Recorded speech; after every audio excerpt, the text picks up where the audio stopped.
Hello, everyone, and welcome back to our English Learning Podcast. I'm Jessica, and I'm so happy you're here today. Hi friends, I'm Mike. Thank you for joining us. If you're learning English and sometimes feel confused about grammar, don't worry, you're in the right place. Exactly. Today's topic is easy English grammar for beginners, especially for A1 and A2 level learners. Yes, we'll keep everything simple, clear, and practical. No stress, no difficult rules, and no big grammar books. Just friendly conversation, simple examples, and everyday English. That's right. So relax, maybe grab a cup of tea or coffee, and let's start learning together. Let's begin with a very important question, Mike. What is grammar? Good question, Jessica.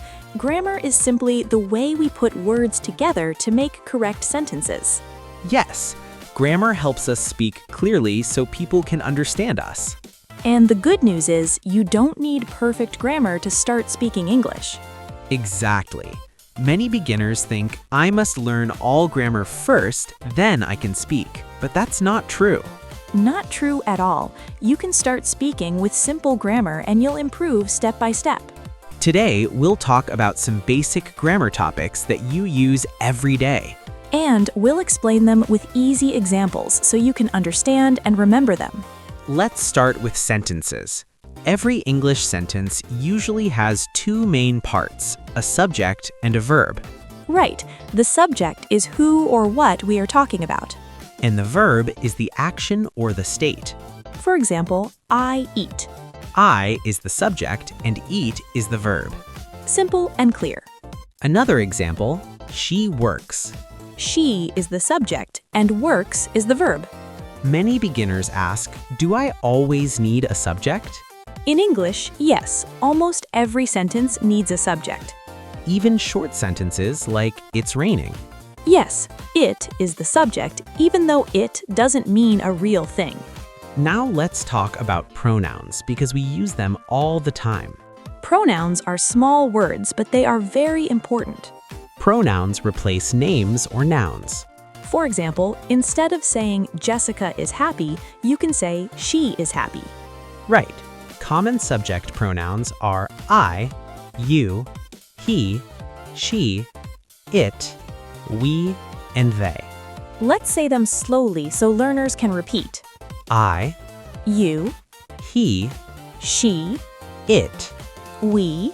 they. Very good. Now let's use them in simple sentences.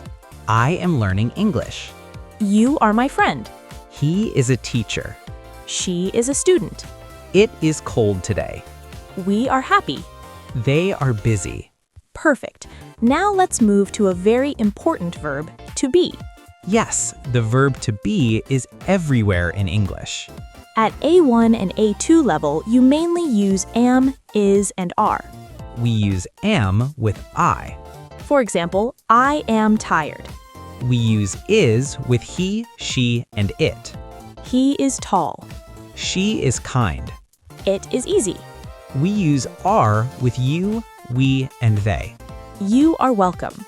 We are ready. They are late. Many beginners say I is or she are. Yes, that's very common. But remember, I am, she is, they are. Practice makes it easy. Now let's talk about present simple tense. This tense is used for daily routines, habits, and facts. For example, I wake up at 7 a.m. I drink tea in the morning. I work from home. When we talk about he, she, or it, the verb usually gets an S. For example, he works. She eats breakfast at 8. It rains a lot here. This small s is very important. Yes, but don't worry if you forget it sometimes. People will still understand you. That's true. Communication is more important than perfection. Now let's talk about negative sentences in present simple. To make a negative, we use do not or does not. I do not like coffee. You do not understand. For he, she, and it, we use does not. He does not work on Sunday. She does not eat meat. It does not matter. And in speaking, we often use short forms. Yes, do not becomes don't. Does not becomes doesn't. I don't know. She doesn't like it. Very natural English. Now let's move to questions. Questions are very important for conversation. In present simple, we often start questions with do or does. For example, do you like English? Do you work or study? With he, she, and it, we use does. Does he live here? Does she speak English? Notice something important, Mike. Yes, the verb does not have S in the question. Right. We say does she work, not does she works. English language likes balance. Now let's talk about articles. A, an, and the. These are small words, but they confuse many learners. A and an are used for one thing.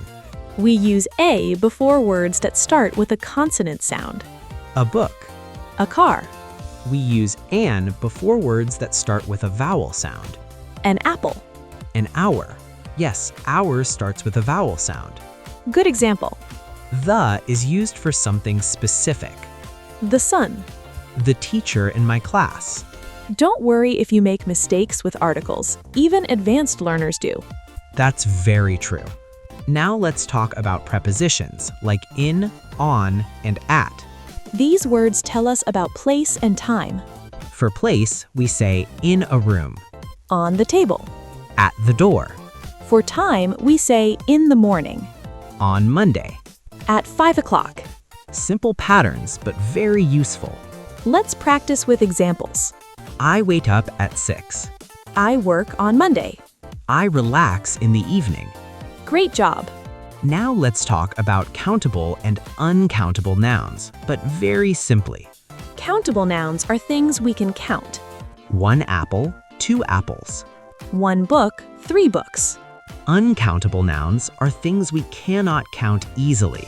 Water. Milk. Rice. We don't say 2 waters usually, Instead, we say a glass of water. or some water. Speaking of some and any, let's explain them. Some is used in positive sentences. I have some friends. I want some tea. Any is often used in questions and negatives. Do you have any questions? I don't have any time. Very useful everyday English. Now let's talk about adjectives. Adjectives describe nouns. They tell us more about a person or thing. A big house. A small room. A happy child. In English, adjectives come before nouns. We say a red car, not a car red. That's an important rule. But the good thing is, adjectives don't change. Yes, no plural, no gender change. A big dog. Big dogs. Same word, big. Now let's talk about word order in sentences. English word order is usually subject, verb, object. I like English. She reads books. They watch TV. This order helps sentences sound natural. If you follow this simple order, your English will improve a lot. Absolutely. Before we finish, let's talk about confidence. Grammar is important, but confidence is more important. Don't be afraid to make mistakes. Every mistake is a step towards better English. Even native speakers make mistakes. Yes, we do. Practice speaking every day.